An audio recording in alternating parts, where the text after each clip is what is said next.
Hello, fellow Yang Gang supporters. Thank you so much for making it out today. My name is Rachel A. Spellman, as Carly just introduced, and I'm a lead chapter organizer for the Washington, D.C. Yang Gang.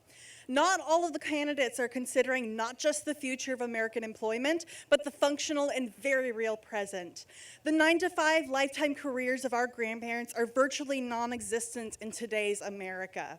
And many young individuals, just like me, now depend just not on those small jobs that might serve to cover some portion of our debts, rent, and life expenses, but also on a whole host of contract and freelance work that can actually put bread on the table.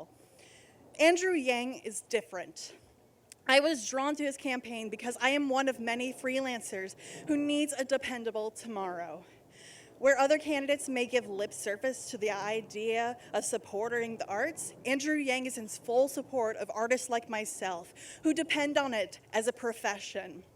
Art is the universal language of humanity, and funding those who have made it their craft is to support us all. Furthermore, his proposed Freedom Dividend would mean freelancers like myself would no longer face the feast or famine dilemma that kept most of us awake at night. A guaranteed $1,000 a month would give us a true shot at security. I built myself and my business up from nothing after my family disowned me for being gay. And Andrew Yang is the only presidential candidate right now that would offer protections in scenarios like mine. There would be financial security guaranteed rather than a question of whether one might find a way to survive another week. I support Andrew Yang. He is the only candidate. He is the only candidate to look to tomorrow's solutions instead of dreams of the past. He is a good candidate that is looking to instill a functional social safety net that will only actually support people. Thank you. Well done. Thank you, Rachel. All right, next up, another member of our local Yang Gang. Really excited for him to speak about his experience and why he's excited about Andrew. Please welcome Dave Hahn. Woo! I know you're distracted. Give it up. All right. How y'all doing? Y'all excited? I'm excited, all right?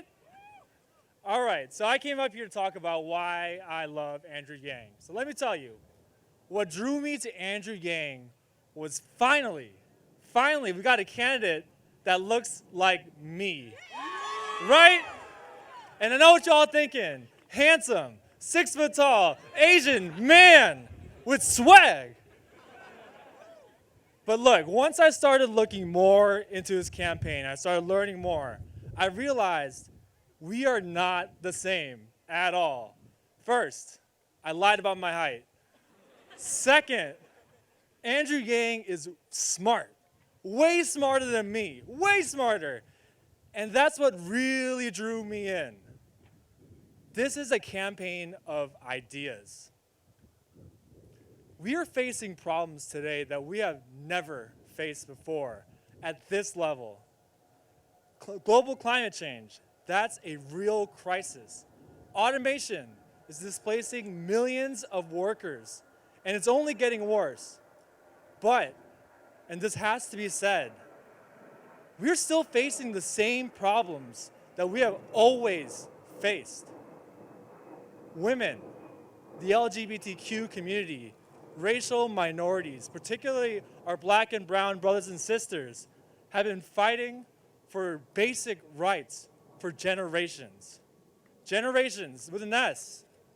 And those problems are nefarious and pervasive, and we need to be aware of those. Equal pay, over-policing. These are all ones of the generational problems. And with each generation, we need our own new solutions, our new ideas.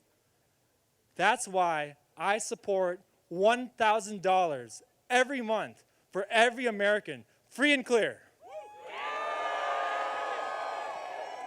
Look, with that money, all of our communities, particularly our historically disenfranchised communities, can invest in ourselves how we see fit. All of us, as individuals, know better than any politician or any institution how we can empower ourselves. And that's facts. We don't need to be told. So, big fact. Look, and that could be in a lot of ways, whether that's starting our own businesses or learning a new skill, investing more in our communities and our children. No one can tell you better than what you know how you could empower yourself, uplift yourself, pursue your prosperity, follow your dreams, and make your future yours. That's why this is truly a campaign of ideas. $1,000 every month will allow us and give us the freedom to realize our ideas, to bring those to fruition. That's why we need Andrew Yang as president. Look. He is the only candidate that is putting real money in your hands to follow your dreams. No other candidate is going to cut that check. Andrew Yang will cut that check for all of us. Andrew Yang will invest in our future. That's why we need Andrew Yang as our next president. Thank you. Yeah, I like what's going on back here. Keep it up. Thank you, Dave. All right, I know there's excitement because a very important person people have picked up on the fact that he has arrived. We've got a couple other statements that are going to be made, and then we'll get to the main event very shortly, I promise. A few more local members of our Yang Gang, really grateful they're here. The next speaker really was pivotal in organizing this entire thing. So please give a very, very warm welcome to Colleen Wong. Woo! Hold your signs up. Thanks, Colleen. Thank you all so much for being here today. It's amazing to see all these faces. My name is Colleen Wong, and I'm one of the lead organizers for the DC chapter for Yang's 2020 campaign. 3 years ago, I quit my job and entered Startup Bus, a startup competition traveling on wheels across the country. My experience changed my life completely and opened up my eyes to the enormous potential for change that comes along with entrepreneurship. As I tried to launch my own startup, I struggled to make ends meet and provide for my family. I grew up as a first-generation child of immigrants from Myanmar, a country that was ruled by military dictatorship for decades. While I was building this company, I struggled and faced a lot of challenges that many Americans face today. My mother was constantly laid off because she worked in technology as an old programmer. And my older brother and father were constantly unemployed too due to health issues. As I tried to get my startup off the ground, I realized just how difficult it was to concentrate while I was weighing all of these challenges that my family was facing. Meanwhile, my peers in the startup community were focused on raising millions of venture capital funding at a time, casually. Most of them were trust fund kids, having their rent and food paid by their parents and family members. America has been the land of opportunity, but America has never been the land of opportunity for all. All these issues brought me to Yang's campaign. I first heard about Yang through his nonprofit, Venture for America. And like the many graduates, I was inspired to make my community better by creating jobs, paving pathways to upward mobility, and giving back to regenerate wealth and opportunity in my community. The struggles I faced while trying to launch my own startup would have been easier if Yang was our president. With the Freedom Dividend and Medicare for All, I would have had the freedom of conscience to build my business. My mother wouldn't have had to worry about always losing her job and losing health care. My father and my brother would have had more freedom as well. No one in America should have to choose between living and dying because the cost of health care is ridiculous and the cost of surviving here is too high. These are the reasons why Yang's campaign appeals to me and many Americans like you here today. We're all here today to get his message out there, to help all of the Americans who are frustrated with a system that is simply not working. His biggest proposals, the Freedom Dividend and Medicare for All, may not be the solution to everything, but he's the only candidate to not only propose fresh and bold ideas, but he also does the math.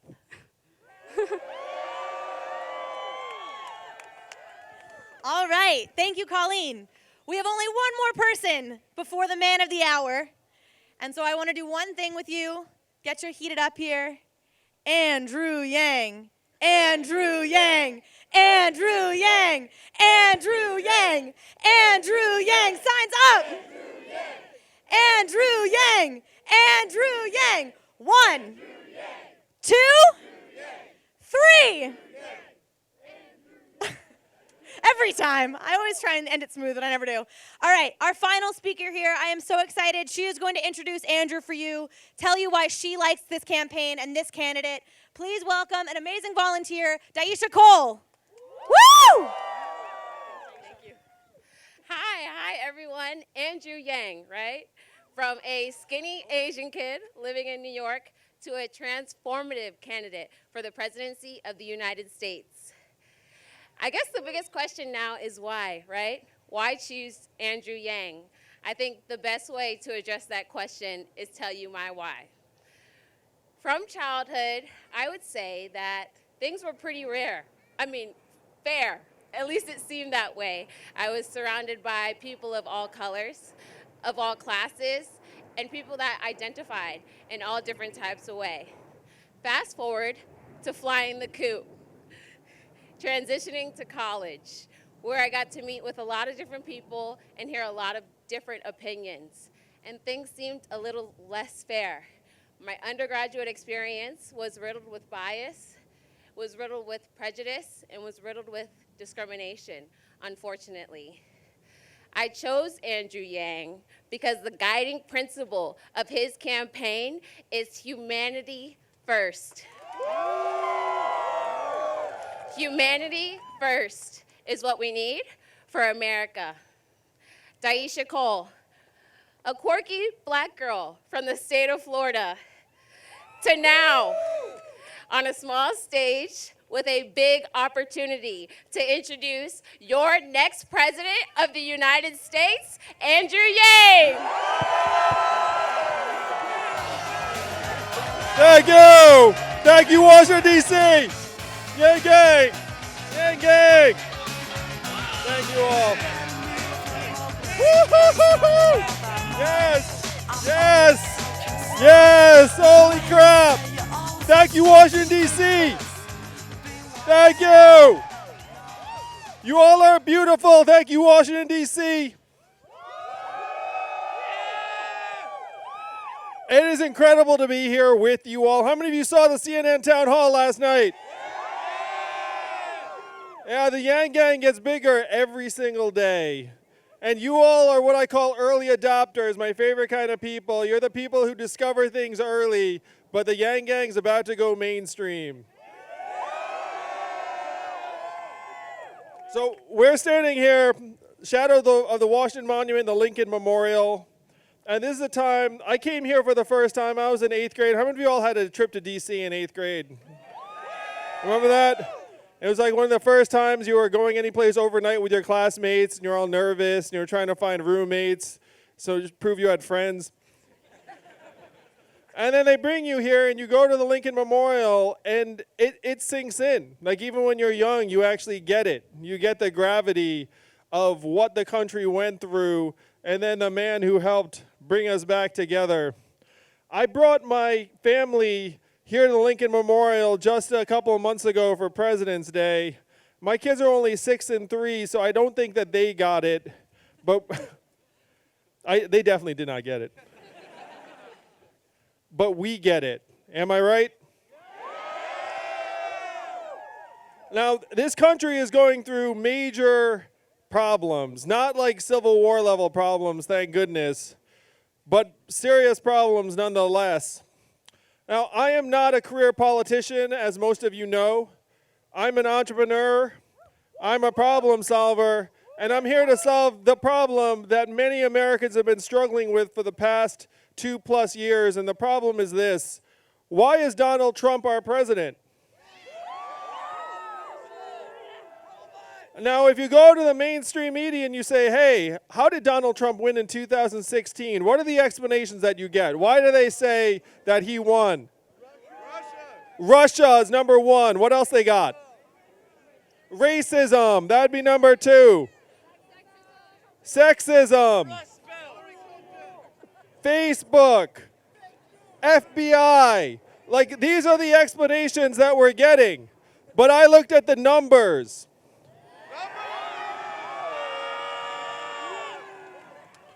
The reason Donald Trump is our president, if you look at the numbers, I appreciate it though, I love it. I love the math signs, I love the math hat. It's make America think harder, am I right? So if you look at the numbers, you see there's a straight line up between the adoption of industrial robots in a voting district and the movement to Donald Trump. The reason why he is our president today is that we automated away 4 million manufacturing jobs in Michigan, Ohio, Pennsylvania, Wisconsin, Missouri, Iowa, all the swing states that he needed to win and did win. How many of you are from one of those states? Yeah, you know what I'm talking about. And now my friends in Silicon Valley know full well that what we did to the manufacturing workers, we are now going to do to the retail workers, the call center workers, the fast food workers, the truck drivers, and on through the economy. I don't know if that deserves applause. But I know what you mean. I think you're agreeing with me. It was just beautiful. You're getting excited. Thank you, brother. How many of you all have noticed stores closing around where you live and work? And why are they closing?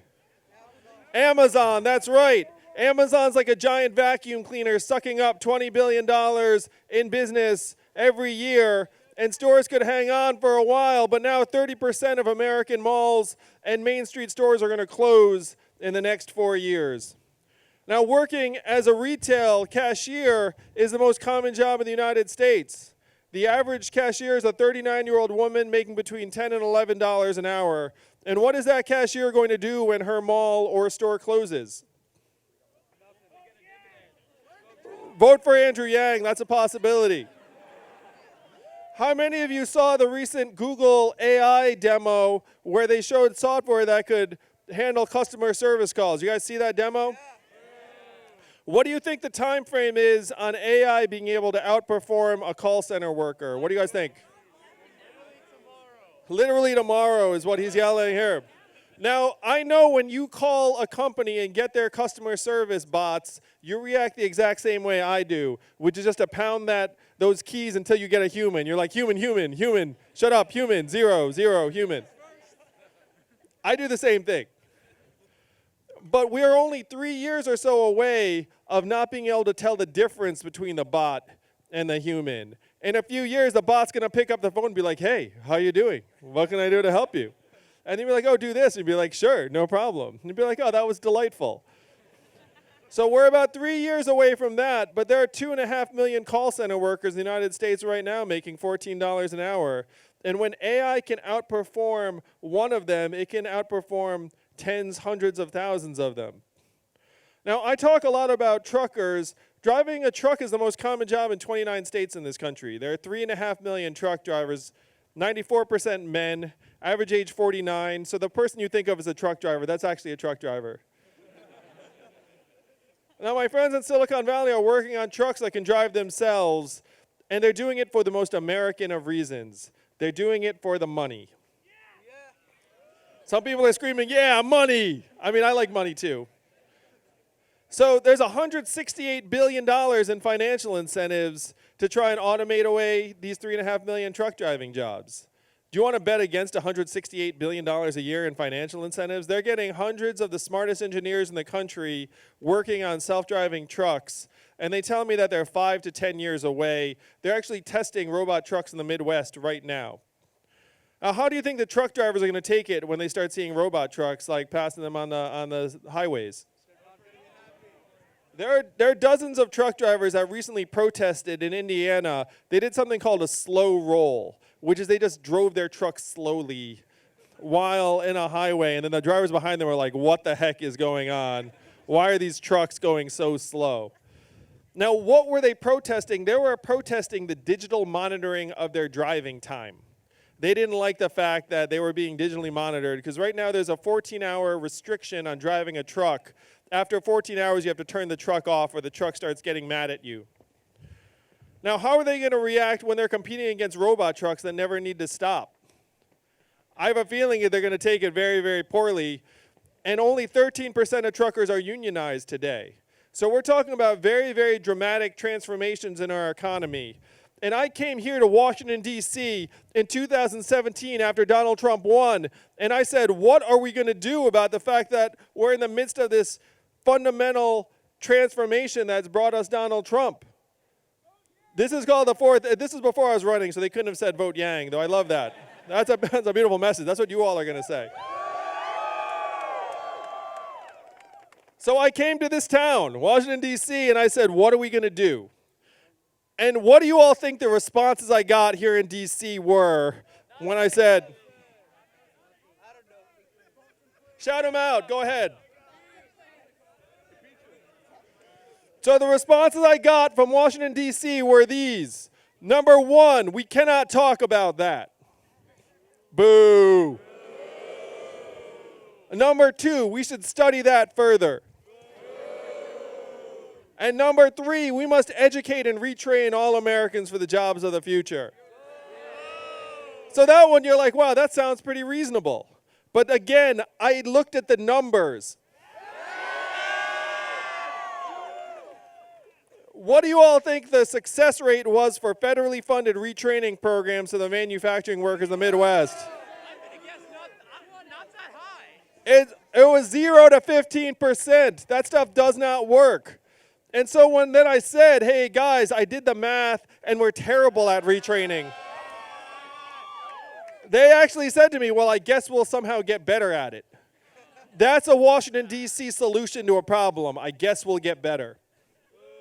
And there was one meeting I had, and I had a staffer with me, I had a colleague with me, and I thank God for it, because if I told you this and he wasn't there to verify it, you'd be like, no way that happened, but it happened. He said to me, this official said to me, Andrew, you're in the wrong town. No one in this town is going to do anything about the problems that you described, because this town is a town of followers, not leaders. And the only way for us to do something about it is if you bring a wave crashing down on our heads, and that's the only way we'll wake up. Oh, it's coming! And I looked at that, and I didn't say this, but I thought these two words, challenge accepted.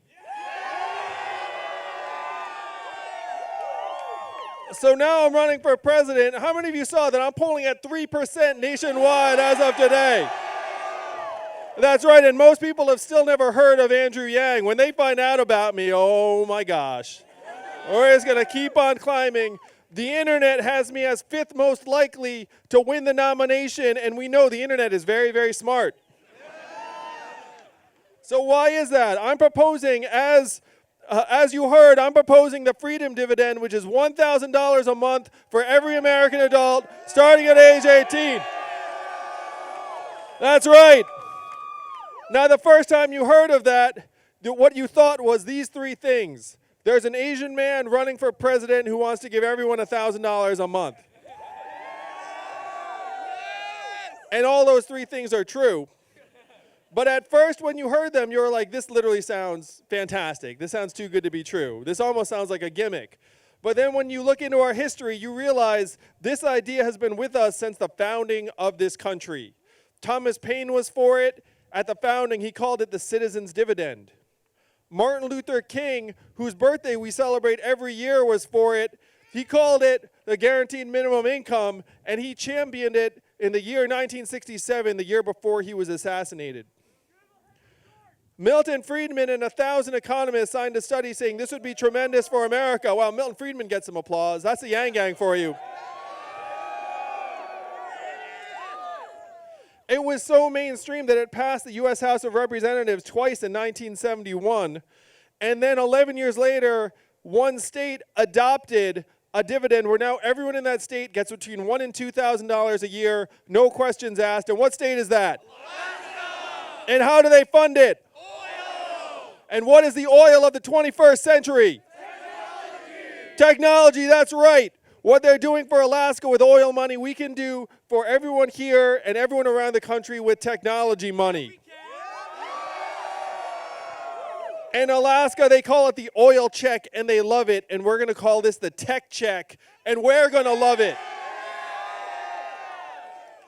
Oh, with $1,000 a month, and I want you to think, what would you all do with $1,000 a month? Where would that money go? It would go to college for a lot of the young people here. We got to get the cost of college down, pay off the debts, credit card bills, but it would stay in your local communities. You would end up spending it on food, bills, health care, the occasional night out, and a lot of that would circulate over and over again in the towns and neighborhoods you live in. This is the trickle-up economy, from people, families, and communities up. This is the freedom dividend. It will make us stronger, healthier, mentally healthier. And I will say, if the Democratic Party is going to talk about empowering women, we all know that there are millions of women around the country that are in abusive or exploitative jobs or relationships because they lack the economic freedom to walk away, and $1,000 a month would help that a great deal. Am I right? We can either talk about empowering women or we can do something about it, and I choose to do something about it. So this is the freedom dividend. This is how we can build an economy that works for us, and there is nothing stopping the majority of citizens of a democracy in declaring ourselves a dividend. Nothing at all. We just need to wake up to that power that we have as Americans. And you all are going to help us wake up the rest of the country, and I thank you for that. So we can't stop there. The second thing is we have to get health care off of your backs. Now, looking at you all, you're young, you're beautiful, a lot of you are in perfect health. You don't understand where it's going to go, where health care right now is this massive weight on millions of families and individuals, where if you get sick or injured, you're more stressed out about navigating our crazy labyrinth of a healthcare system than you are actually getting healthy or getting well. And that's messed up, that's immoral, and we can change it. We can move towards a public option to make it so that if you get sick or injured in the richest and most advanced country in the world, you will not have to worry about your bills. I know that sounds too good to be true, but I've looked at the numbers. We spend 18% of our GDP to worse results than other countries. And so whenever anyone's looking around being like, how are you going to pay for it? How are you going to pay for it? Are you kidding me? Like, I've run companies, and I'll tell you, we're spending a ton of money on health insurance. Because, like, when you're running a company, it's a disincentive to hire someone. It's a disincentive to change jobs. It's a disincentive to start a business. How many of you have wanted to change jobs or start a business, but then you were like, what am I going to do about my health care? How many of you have had that experience? Yeah, this is going to unleash the dynamism and the entrepreneurship of the American people to get health care off of our backs. And the third thing, I like to ask this question, how many of you get excited about GDP when you wake up in the morning? You know, and I talk about my wife who's at home with our two young boys, one of whom is autistic. What is her work valued at in GDP every day? Zero. What does the market value her work at? Zero. And we know that's nonsense. We know the work that she's doing is more important, more vital, more challenging than a lot of the other work that's being done in our country. So we're going to follow GDP right now off a cliff because self-driving trucks are going to be great for GDP, but they're going to be terrible for a lot of people. So how do we shift to an economy that we'd actually be excited about? We have to change the measurements. So instead of GDP, this phantom number that we made up almost 100 years ago, and even the inventor of GDP said three things. He said, one, this is a terrible measurement for national well-being and we should never use it as that. Number two, he said, we should include parenthood because it's so important. And number three, we should not include national defense spending because it adds no economic value. Now we ignore all of those things and we worship this GDP number that he made up almost 100 years ago. So instead of GDP, what should we be focusing on? How about our own health and mental health? How about how clean our air and water are? How about average income and affordability? So these are the problems of this era. GDP is at a record high. Meanwhile, our life expectancy has actually gotten shorter for the past 3 years. And our life expectancy has gotten shorter because drug overdoses and suicides have overtaken vehicle deaths as cause of death in this country for the first time in our history. You know the last time our life expectancy declined 3 years in a row? The Great Flu Pandemic of 1918, the Spanish flu. That's the last time our life expectancy declined for 3 years in a row. And yet we're celebrating this GDP that means nothing to us while our people are dying earlier. So we have to shift the measurements to something that will actually reflect how we're doing. And as president, I'm going to reflect on these numbers. I'm going to present them every year at the State of the Union. I'm going to have a PowerPoint deck. I'm going to be the first president to use PowerPoint at the State of the Union. That's right. You're going to actually get something out of the State of the Union instead of these bizarre theater performances we're subject to every year. And then people are all trying to stand up and clap and not clap. Like, what is this? It's so weird. Numbers, that's right. I'm going to show the numbers. So this is how we can advance to the next stage of our economy. You know, people are looking, the number one criteria for Democrats right now in a presidential candidate is who can beat Donald Trump. And we all know here in the Yang Gang that our campaign is already getting former Trump supporters, independents, Republicans, libertarians, Democrats, and progressives. We're going to build a coalition that's going to sweep the floor, mop the floor with Donald Trump. Am I right? Yeah. Now, Donald Trump is our president today because he got a lot of the fundamental problems right.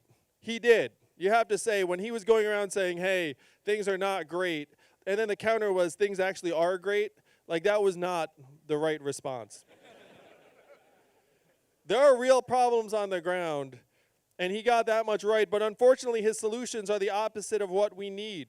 His solutions are that we have to turn the clock back, we have to build a wall, we have to try and... Yes. And time only moves in one direction. I want to do the opposite of Donald Trump. I want to accelerate our economy and society. I want to prepare us for the true challenges of the 21st century, and I'm the right man for the job because the opposite of Donald Trump is an Asian man who likes math. Thank you all very much. Thank you, Washington, D.C. I love you all. Chant my name. Chant my name. Thank you all. You're all amazing. Thank you. Thank you. Thank you all. I'm coming your way. Thank you. I'm going to come in and mix it up. Thank you. Yes. Yes. Yes. Thank you all. Thank you. It's good to see you again. Thank you. No problem. Thanks, guys, for being here. All right. I'm going to back up. Thank you very much.